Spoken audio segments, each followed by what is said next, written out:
Nestled in the glamorous hills of Beverly Hills, the Winnett Rader House boasts exquisite architecture and a star-studded past.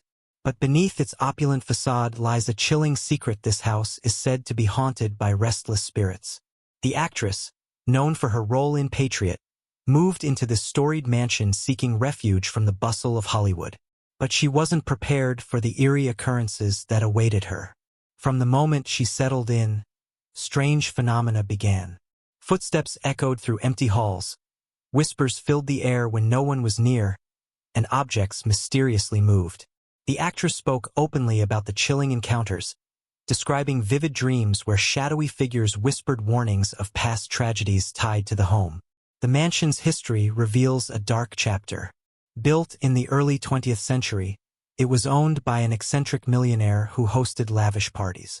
One night, a mysterious fire engulfed the property, claiming the lives of several guests. Some claim that the spirits of those lost in the blaze still linger, trapped within the house's walls. The actress reportedly attempted exorcisms and rituals to cleanse the house, yet the activity only grew more intense. Neighbors even reported seeing flickering lights and hearing unearthly wails emanating from the property. To this day, the Winnett Rader House remains a beacon for paranormal enthusiasts, with some claiming it's one of the most haunted locations in Beverly Hills. The actress, initially skeptical of the supernatural, began documenting the strange occurrences, hoping to find a rational explanation. But the deeper she delved, the more the house seemed to resist her presence.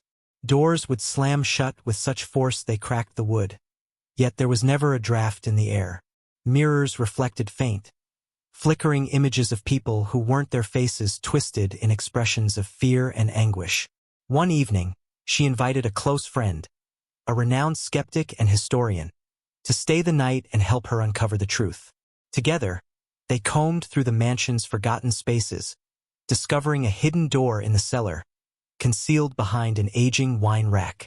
The door led to an underground room, untouched for decades, filled with dusty, decayed furniture and faint, cryptic writing scrawled across the walls. The writing seemed nonsensical at first, but the historian recognized an unusual cipher, a code often associated with occult rituals.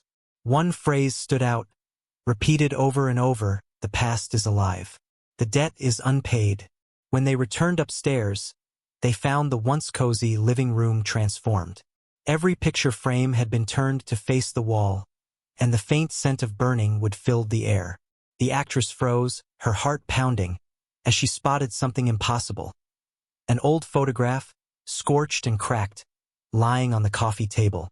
The photograph showed a group of people at a party smiling, carefree, dressed in 1930s attire. In the background, unmistakably clear, was her reflection.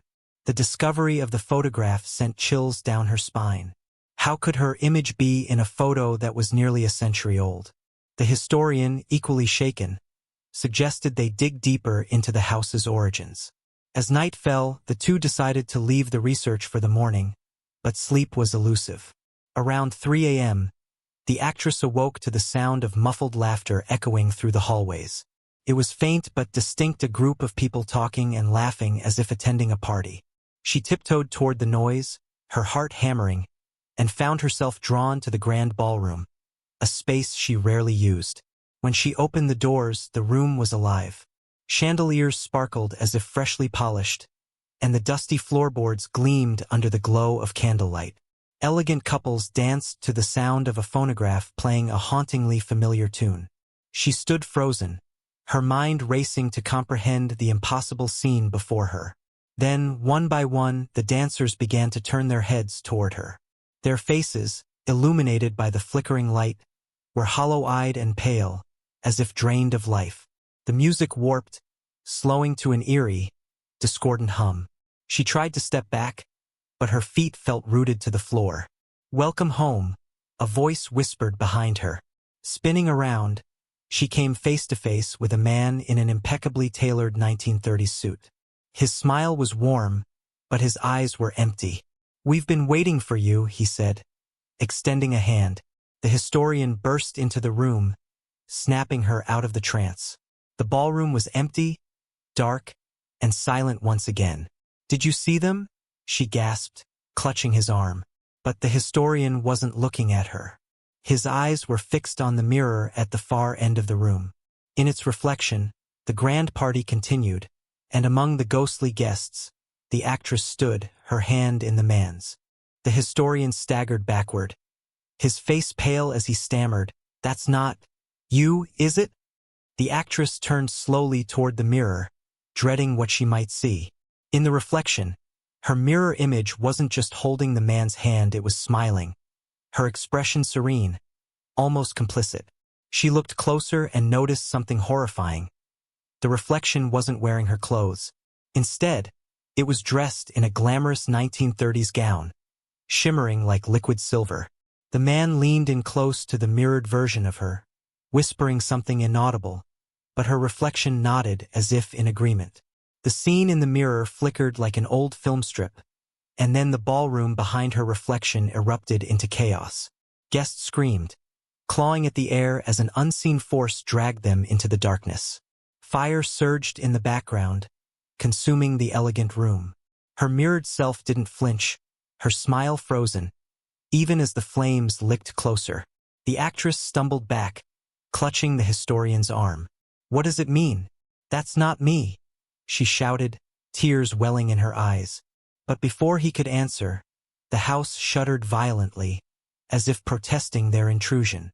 The chandelier above them swayed dangerously, sending shards of crystal raining down. A deep, guttural groan echoed through the walls, followed by a single word that seemed to emanate from every corner: "Stay." The two fled to the front door, but it wouldn't budge, the knob scorching hot to the touch. They pounded and screamed for help, but the house was silent except for the sound of faint footsteps approaching from the hallway. "I think it wants you," the historian whispered, his voice trembling. "No, us," she corrected, as the footsteps stopped just outside the room. The door creaked open, revealing nothing but a yawning darkness, colder than anything she'd ever felt. In that moment, the historian noticed something chilling. His own reflection in the shattered fragments of the chandelier wasn't moving with him. Instead, it was staring straight ahead, a silent scream etched on its face. The darkness beyond the door wasn't just absence of light, it felt alive. A low hum vibrated through the walls, resonating in their bones. The actress and the historian exchanged a terrified glance, unsure whether to move forward or retreat. But the house left them no choice. The floor beneath their feet began to tilt, forcing them to stumble toward the open door. The air grew thicker with each step, a suffocating blend of smoke and decay. Just as they reached the threshold, the actress grabbed the historian's arm, halting their descent. "Listen," she whispered. At first, he heard nothing but the oppressive hum. But then came the voices, murmured fragments of conversation, distant sobbing, a woman's frantic laughter. And then, clear as a bell, her own voice. "I told you not to look for it. Now it's too late." The historian's head whipped toward her, his eyes wide. "That wasn't you just now, was it?" She shook her head, her face pale. "No, but I think it will be." Before he could respond, the shadows in the doorway shifted, forming a faint silhouette, a figure standing just out of reach, its face obscured. It raised a hand and pointed toward them, beckoning silently. The historian's courage faltered, and he began to pull her back, but she hesitated. "Wait," she said. What if this is what it wants? What if leaving makes it worse? Worse than this?" he hissed. But she was already stepping forward. As her foot crossed the threshold, the air shifted around her. The oppressive weight lifted, replaced by an unnatural stillness. The doorway yawned wider, revealing a long corridor lined with doors. Each one was slightly ajar, spilling faint golden light into the hall. Inside the first door on the left, she glimpsed a scene that made her blood run cold. Herself, sitting alone in the grand ballroom, dressed in the silver gown. She was laughing softly, but her eyes were empty, her face streaked with tears. The historian, still standing at the edge of the threshold, called out, "What do you see?" She turned back to him, her voice trembling. "It's me, but not me." Then the figure in the shadowy doorway spoke, its voice low and gravelly, yet strangely familiar. You're almost there. One more door. Don't forget to subscribe and like if you liked this story. The actress turned back to the corridor, her heart pounding as she followed the figure's cryptic instruction. She passed the first door, unable to shake the image of her other self, the laughter echoing faintly behind her. Each step seemed to stretch the hallway further, the golden light from the doors dimming with each passing second. The historian's voice called out faintly from the threshold, "Don't go any further. Come back, this isn't real." But his words seemed muffled, as if the house itself was swallowing them. The second door on the right creaked open as she approached, and against her better judgment, she peered inside. What she saw made her stagger backward. The room was a perfect replica of her childhood bedroom, down to the peeling wallpaper and the stuffed animals neatly arranged on the bed. But the air in the room was cold, and seated on the edge of the bed was a child herself, no older than 6. The child looked up, her eyes dark and void of emotion. "You shouldn't have come here," she said in a voice that didn't belong to a child. It was layered, as though multiple voices spoke in unison. "You don't understand what they've taken." "Who's taken what?" the actress whispered, her breath visible in the freezing air.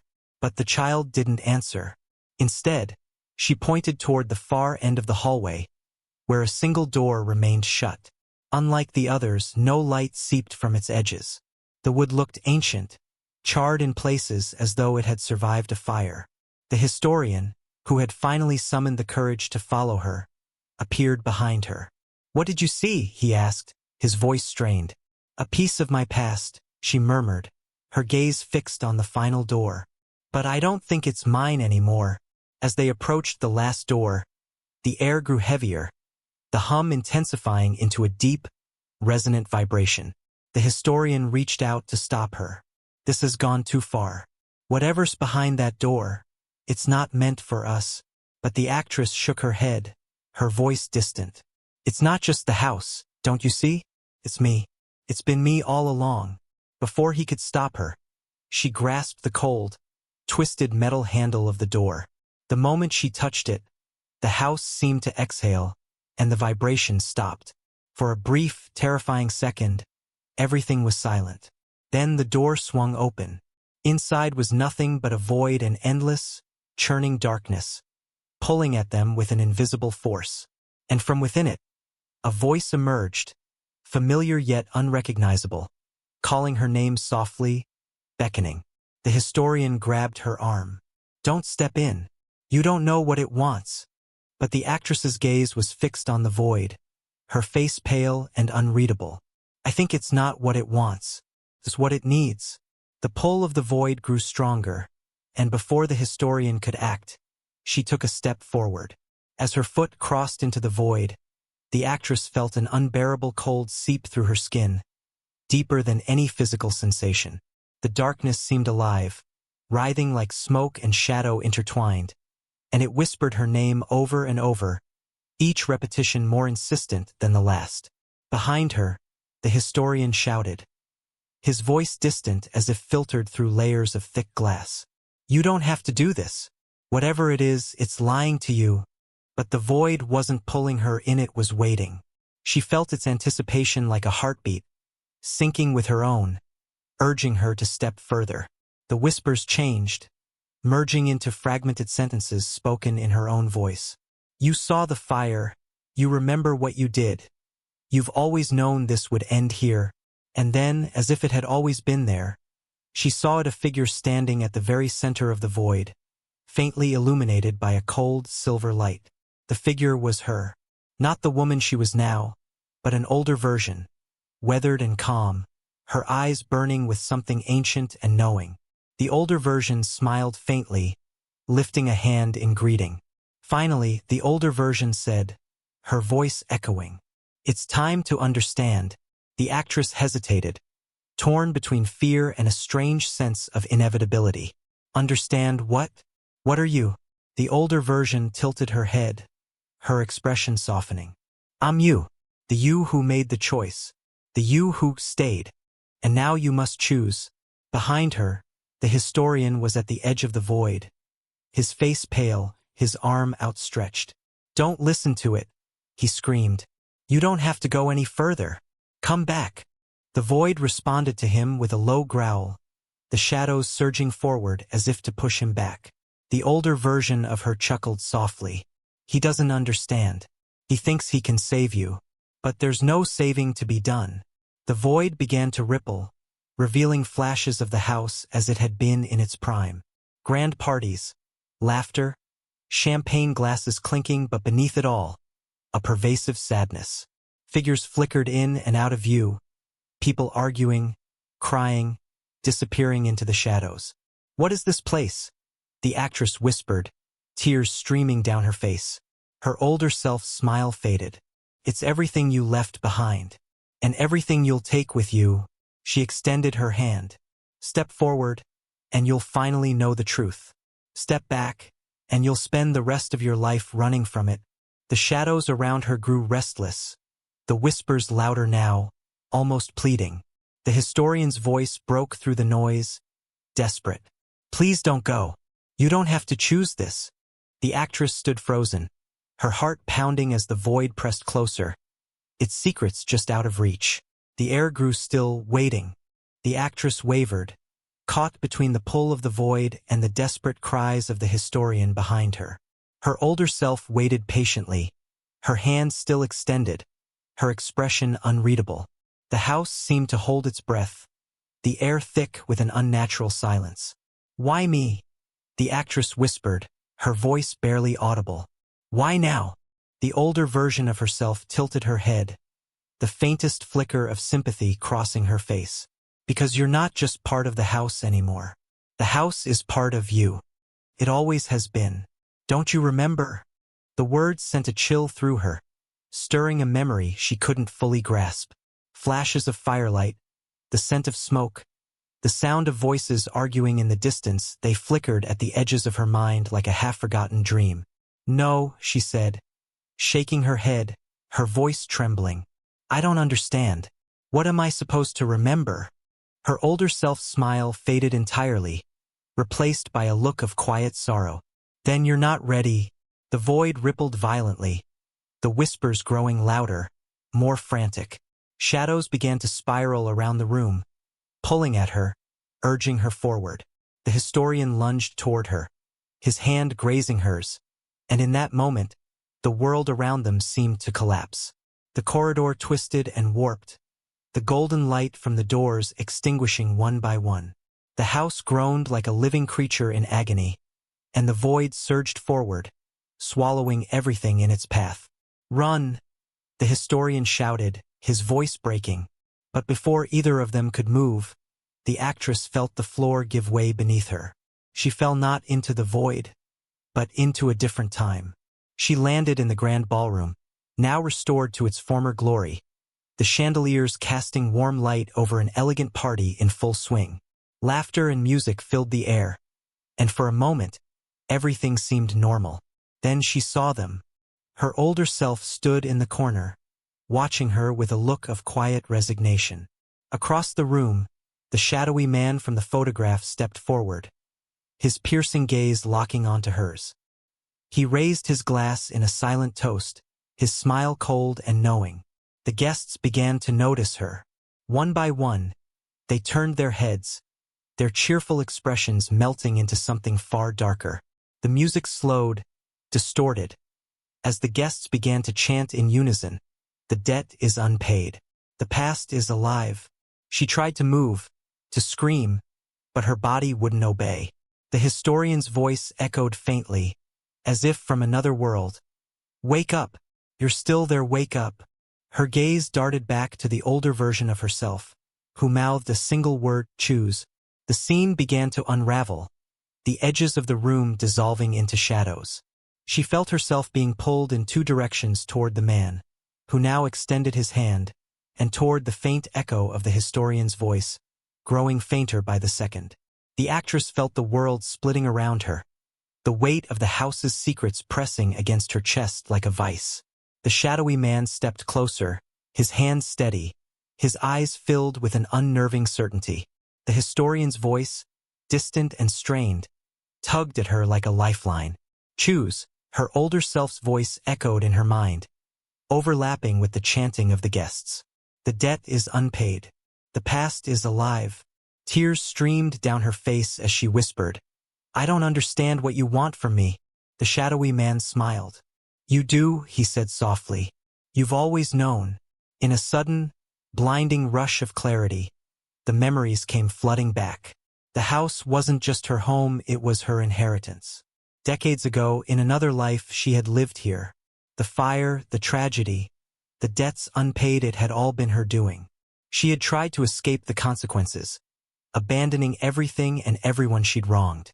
But the house had waited. The house had remembered. And now it wanted her to remember too. "I won't run again," she whispered, her voice steady despite the fear in her heart. She turned toward the shadowy man, meeting his gaze.